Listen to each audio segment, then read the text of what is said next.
మధ్యలో Nayeem encounter episode ఒకటి ఉంది. అంటే దాంట్లో నేను 2016లో ఇన్సిడెంట్ నన్ను ఐఓగా పనిచేసిన దాంట్లో ఇప్పుడు కుకట్పల్లి వేసుకున్నాను. అంటే వేరే డీసీపీ చేయాలని చెప్పేసి ఒక ఏసీపీ చేయాలని చెప్పేసి అప్పుడు డీజీ గారు అప్పుడు వనరాజశర్మ సార్ ఉండే, ఇప్పుడు నన్ను ఐఓగా అపాయింట్ చేసింది ఆ కేసులో. ఆల్మోస్ట్ ఆ కేసు ఎంఏ కూడా పూర్తి అయిపోయింది. మీరు ఐఓగా ఉన్నప్పుడు మీరు స్పాటి షాద్ నగర్ కాలనీకి వెళ్ళినప్పుడు అంటే ఇన్వెస్టిగేషన్ ఏ దశలు తీసుకొచ్చారండి? అంటే మా ఇన్వెస్టిగేషన్ రోల్ ఎంతవరకు అంటే అది జరిగిన సంఘటన కరెక్ట్ అంటే పోలీస్ యాంగిల్ వర్షం కరెక్టే కాదని ఇన్వెస్టిగేషన్ బాధ్యత అందరికీ మాది. అది ఇన్సిడెంట్ అక్కడ జరిగిందా లేదా పోలీస్ యాంగిల్, మీరు పోలీసే కాబట్టి కరెక్ట్ అని చెప్తారు. అంటే బయాస్డ్ కాదు కదా. ఇప్పుడు మేము అట్లా ఇప్పుడు ఎంత అన్బయాస్డ్ ఇన్వెస్టిగేషన్ చేయాలి. జరిగింది ఒక ఏసీపీ లిమిట్స్లో ఇన్వెస్టిగేషన్ అయింది, ఇన్సిడెంట్ అయింది. ఇంకొక ఏసీపీ బాధ్యత వచ్చినప్పుడు తప్పకుండా దాన్ని బాధ్యత చేయాలి ఇన్వెస్టిగేషన్. గవర్నమెంట్ చెప్పి అపాయింట్ చేసినప్పుడు మళ్ళీ ఆడ పక్షపాతి వైఖరి అన్నది ఉండకూడదు కదా. సో ఆడ ఫెయిర్ ఇన్వెస్టిగేషన్ చేసినాం. అది తర్వాత నయీం ఎన్కౌంటర్ అనేది కరెక్ట్ అని వచ్చింది. ఎంఈఏలు కూడా పూర్తయింది. మెజిస్ట్రేట్ ఎంక్వైరీలు కూడా విట్నెస్ మెజిస్ట్రేట్ ఎంక్వైరీ కూడా పూర్తయింది. అది ఆర్డీఓ షాదనగర్ చేసిండు.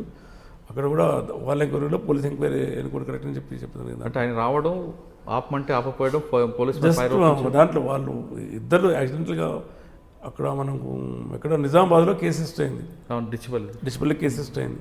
అది మనీ ఎక్స్ట్రాక్షన్ ఆ ట్రాక్ మీద ఫోన్ నెంబర్ ట్రాకింగ్ మీద అక్కడ షాదనగర్ లిమిట్స్లో కాలనీలో అక్కడ మూమెంట్స్ తెలిసి వాళ్ళు చెకింగ్ అడిగిపోయినారు.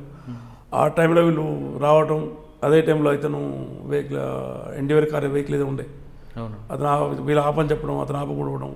ఇప్పుడైతే పోలీసులు వాళ్ళు ఫైర్ ఓపెన్ చేయడం, వీళ్ళు రిటాలియేషన్ ఫైర్లో ఇద్దరు ముగ్గురు పారిపోయినారు. బట్ ఇతను మాత్రం స్పాట్ డెడ్ అక్కడ. కానీ డ్రైవర్ అక్కడ ఎస్కేప్ అయ్యి ఎక్కడ నిజామాబాద్లో దొరికాడు. తర్వాత ఇక మళ్ళీ వేరే కట్ట అరెస్ట్ అయిన అతను అక్కడ వేరే అరెస్ట్ అయినాడు. అక్కడ మిస్ అయ్యాడు. అక్కడ మిస్ అయింది. అక్కడ అందులో ఇద్దరు ముగ్గురు అక్కడే మిస్ అయిపోయినారు. ఫైర్ చేస్తే కొంత మిస్ అయిపోయినారు. బట్ ఇతను కొంచెం హెఫ్టీ పర్సనాలిటీ, రన్ చేయలేకపోయినట్టు నాకు తెలిసి. అతను ఫైర్ ఎప్పుడైతే చెట్టు సార్ తీసుకొని ఫైరింగ్ చేసినాడో మా వాళ్ళు రిటైలేషన్ ఫైర్ చేసినారు. బట్ అతను ఎన్కౌంటర్ ఈ ఇన్సిడెంట్ వాస్తవం. అది ఇన్వెస్టిగేషన్ ఇంకా దానికి మనం ఫైనల్ రిపోర్ట్ సబ్మిట్ చేయాల్సింది చేసుకోవాల్సిన దాంట్లో. సార్ అప్పుడు కుక్కట్పల్లి నుంచి ఆ కేసు ఇన్వెస్టిగేషన్ అయిపోయింది. అయిన తర్వాత మీకు భువనగిరి ఏసీపీకి ఇచ్చారు. దానికి దీనికి సంబంధం లేదు. దానికి దీనికి సంబంధం కాదు, కానీ ఒకప్పుడు నయీం అది అట్లని కాదు, ఎట్లయినా తెలియదు. సరే, మీరు భువనగిరి వెళ్ళేసరికి నయీం ఛాయలు ఏమి కనిపిస్తున్నాయండి? నయీం ఇప్పుడు మేము పోయిన తర్వాత అసోసియేట్ ఇంకా 4 ఉండ్రి. మా మహేష్ బాబు సారు ఎట్టి పరిస్థితులు కూడా అసలు ఆ స్మెల్ ఉండకూడదు. నయీం అన్న సంబంధించిన వ్యక్తులు ఎవరు కూడా ఇలా యాక్ట్ చేయడానికి వీల్లేదు. ఎందుకంటే టెంపుల్ వచ్చింది, ఇప్పుడు ఆ డెవలప్మెంట్ అవుతూ ఉంది.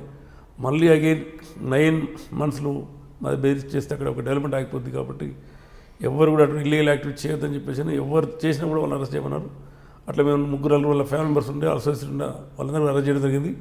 సో పీడియాక్టివ్ కూడా పెట్టారు అందరూ కూడా. కొంతమంది నయీం పేరు మీద మరొక గ్యాంగ్ ఫామ్ అయింది. లేదు, అటువంటి ఇన్సిడెంట్స్ ఏం లేవు. అటువంటిది ఇప్పుడు భువనగిరి ఇప్పుడు ఫ్రీ ఆఫ్ 100% చెప్పగలుగుతాం. Okay. Hello, this is Renu Desai. Please subscribe to iDream. Subscribe iDream. Please subscribe iDream. Please subscribe to iDream. For more videos, subscribe iDream. Hi, this is Revati Chaudhary.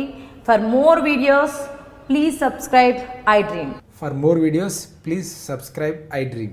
మీరందరూ కూడా iDream ఛానల్ని subscribe చేయాలని కోరుకుంటున్నాను. I'm Sucharita, Home Minister of Andhra Pradesh. For more videos, subscribe iDreams.